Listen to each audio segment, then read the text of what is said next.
It's summer travel season in the Northern Hemisphere, and after years of being stuck at home during the pandemic, Americans want to get away in increasing numbers. But the supply of flights has been unable to keep up with demand, pushing prices higher. For the disabled, those costs are even greater. Kate Fisher kicks off our week-long series on travel and accessibility. Demand has returned to the airline industry, and with it has come soaring prices. Every year I travel thrice a year to different parts of the world, and the tickets have gone so high we have to think twice. This is the period after pandemic. A lot of people were in the house, and now even if the prices have gone high, people still want to travel.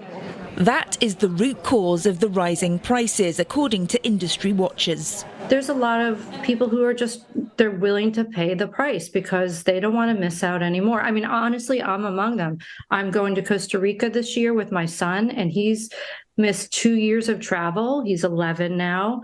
And I'm willing to pay that $2,000 or $3,000 sticker price because a couple of years from now, he's not going to want to travel with mom. But other factors are involved too. So inflation's a big one. Jet fuel is a big one too. But also there's not enough pilots right now, and there's not enough planes right now. Boeing slowed down on their plane orders, and during the pandemic, a lot of airlines retired older planes. For travelers with disabilities, that cost can be even higher. Americans with mobility disabilities spend $58.2 billion a year on travel, yet 96% of them say they've faced problems with accommodation, and 86% say they've experienced issues with flights. That's according to a survey of more than 2,000 people conducted by research firm MMGY Travel Intelligence. The high prices are forcing travellers of all abilities to be more savvy when they book their trips. We actually came this week instead of another week because prices were easier to come to DC this week than in a couple weeks.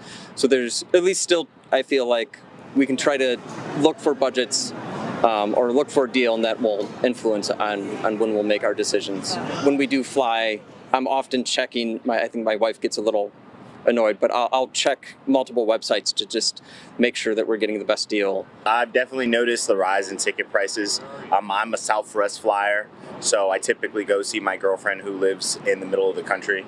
So those prices, if you don't get them out like way in advance, those ticket prices go up very quickly. I mean, right now, like, the economy's hard, so it's hard for me to even get tickets at a cheap price. So as they get up at higher prices, it would probably affect my travel.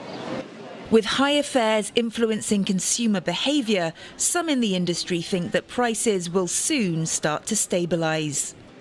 In some cases, the airlines have overextended themselves. They've raised prices so much that people aren't booking at the same rate that they would want to. And now flight prices are starting to stabilise a little bit, even though they are still up overall. The airline industry was turned upside down by COVID-19, and that turbulence looks set to continue as carriers and passengers adapt to travelling in a post-pandemic world. Kate Fisher, CNA, Arlington, Virginia.